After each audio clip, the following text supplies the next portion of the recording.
Hello students, here I would like to continue the chapter values and data types, and this is part 2 of the same. Before going to discuss the topics covered in this presentation, I request to all, please subscribe my channel to motivate me and also to get new interesting videos or presentations.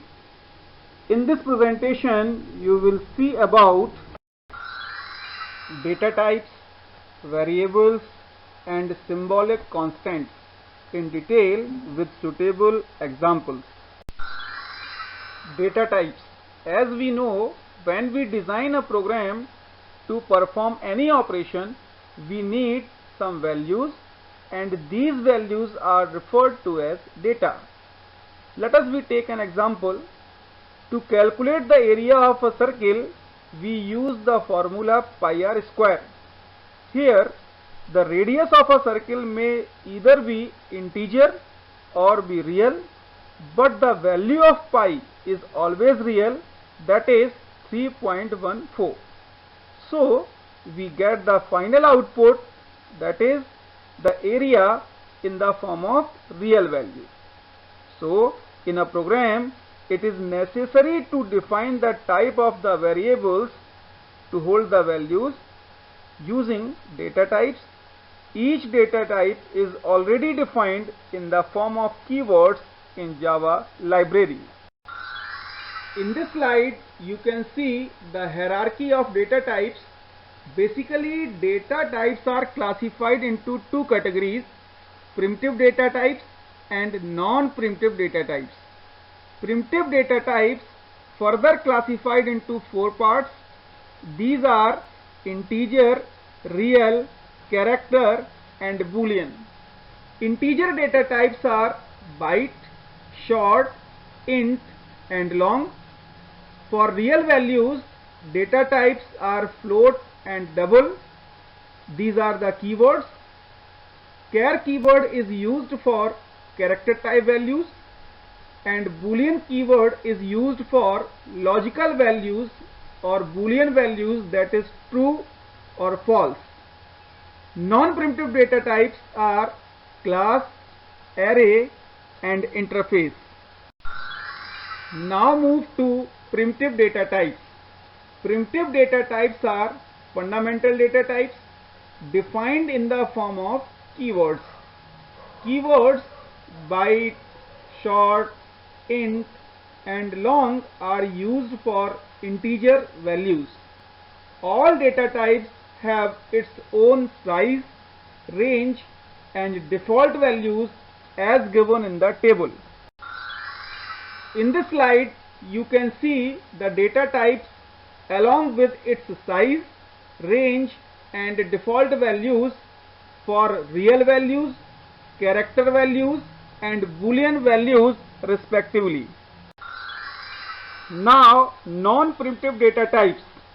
Non-primitive data types are not predefined like primitive data types. These are created by programmers. When we define a variable on non-primitive data types, say object of a class, it references to a memory where an object is actually placed.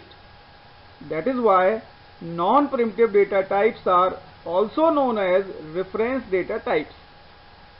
Whenever you will pass a non-primitive data type to a method, you are actually passing an address of that object where data is stored.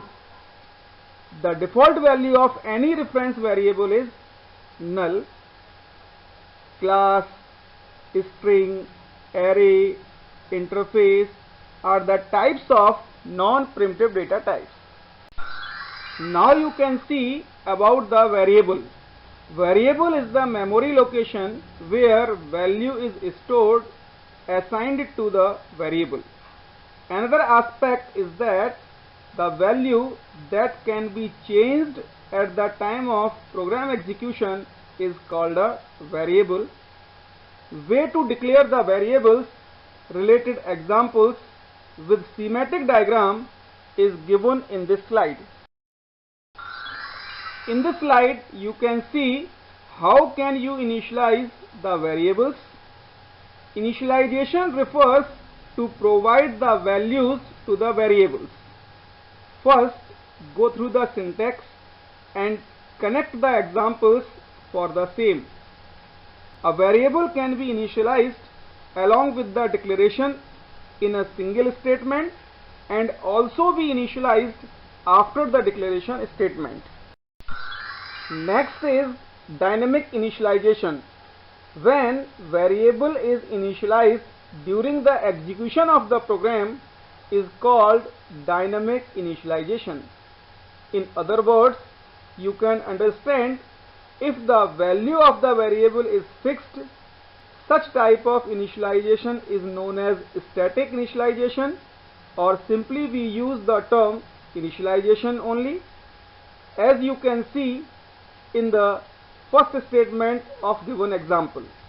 But if the value of the variable is not fixed, that is depend on the other variables, such type of initialization is dynamic initialization.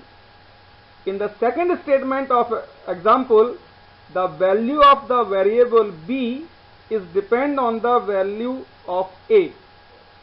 If the value of a is not fixed, that is changeable, then the value of b is also changeable. So initialization of b is dynamic. Same thing is happening in the third statement of example. Here sqrt function is one of the library function which returns the square root of a. If a is changeable, then variable c is also be changeable, since the value of c is depend on the value of a. Finally, you will see symbolic constant. Sometimes it is required to convert the variable to a constant that remains unchanged during the program execution, and for this Java provides a keyword final. Initialization of the constant is must at the time of declaration because value cannot be assigned later. For more, please go through the syntax and example as given in the slide, by which one can easily understand. Now I conclude this session and hope you will have understood this presentation and enjoyed it. Please do one like, and if you have any query, type in the comment section. Thank you.